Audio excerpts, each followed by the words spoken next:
Would I say it's like my favorite paper? I'd say it's like probably my top two favorite kinds of paper.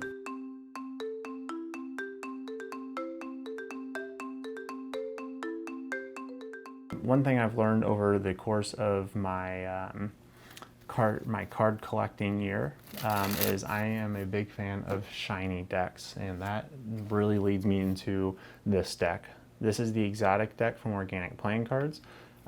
It is you're able to get this deck in a couple of different ways. One way is they have this genius program called the Passport program. With this Passport program, every time that you purchase one of their decks, you get a passport and then you get stickers. And then you place them in a passport. Now, at the time of this deck release, I actually didn't end up I only had like 3 of their decks at that time. And so I actually just was like shamelessly asking my Instagram followers, hey, does anybody want to sponsor an episode of decks? And that's how we got here. The second way that you can get this deck is by, I need to set a timer, is by just asking people for money to buy a deck. And then you make a video and you talk about them in said video.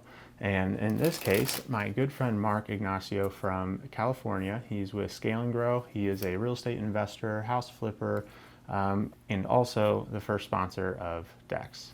So in the past, if you check out my Instagram, you will see some other episodes of decks where I just go quick and straight to the point deck opening experiences, where I'm just like, let's just get straight to it and go over the decks. I've done some Organic Playing Cards episodes in the past, and with that said, you can check those out. I'm not going to go into too much detail there, but I do want to go over my favorite court card right away. This one is the King of Spades. He's holding a pizza. And then my second favorite, the King of Diamonds, is holding what looks like pineapple cheese pizza. Now, I'm not a fan of pineapple on pizza, but I am a fan of pizza. So that's why my 2 favorite cards on this deck is the 2 cards that are holding pizza. Otherwise, as far as pineapples go, this is a pineapple theme deck. I'm not sure if I mentioned that or not. I would say I am mostly a fan of dried pineapple fruit. That's like one of my favorite snacks. And you think it's healthy until you eat like a whole bag, and then you're like, I just had like 100 grams of sugar. This deck was printed, as you can see on the bottom of the case here. In Taiwan, they have this special paper apparently, where it makes like the edges are really smooth and the corners are even smoother, which I think is pretty cool compared to like your ordinary bicycle deck cards, which is a little bit more rougher around the edges.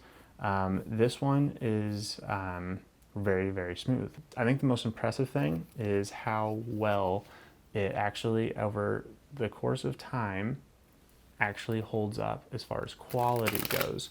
So with that said, I need to show you my second deck of these cards, and these came from my good friend Caleb from CardistryTalk. So the face cards are different too. Yeah, so these have faces of people that are important to Orbit Brown. So the Jack of Diamonds, for example, is Orbit Brown himself. Dude, that's what I was just looking at. He sold his used deck to me, and I was like, great, now I can compare a new and a used one. And this new one, as you can see, the fan's a little bit more even. Some of the people that I've asked about this, I'm in a couple of different like group chats essentially with fellow cardists, and they have described these cards, like especially ones that are made in Taiwan, as they get kind of clumpy to get like after an extended period of time of being used.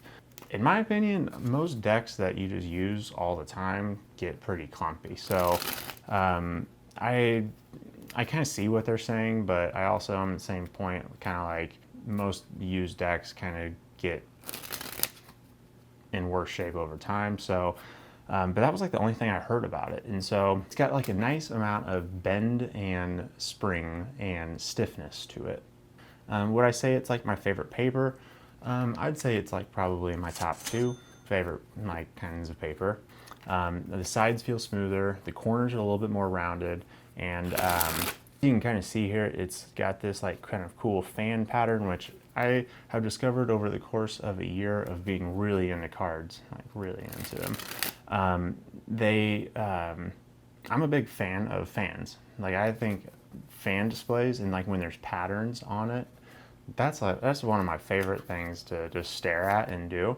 I'm not one of the best cardists in the world, so I would actually put myself in the very bottom tier of people that are actually good at messing around with cards. And the fan is probably my favorite thing about this deck.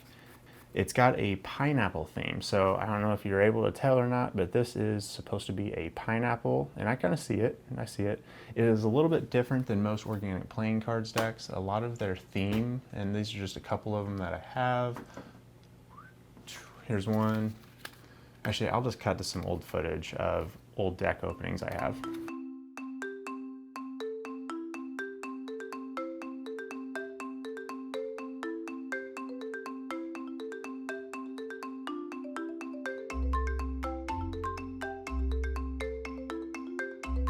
So as you can see, they look a little bit different, actually a lot different than most of their previous decks.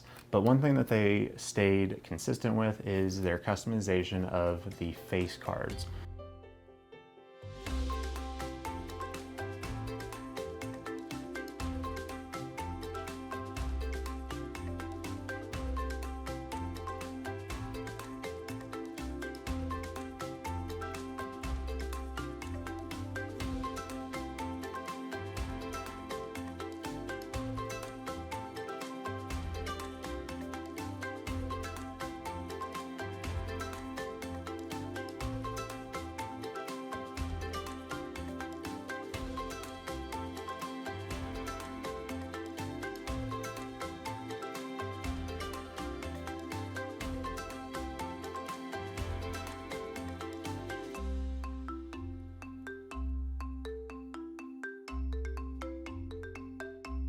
So this has been the inaugural YouTube episode of Decks. Once again, thank you to my sponsor, Mark Ignacio with Scale and Grow.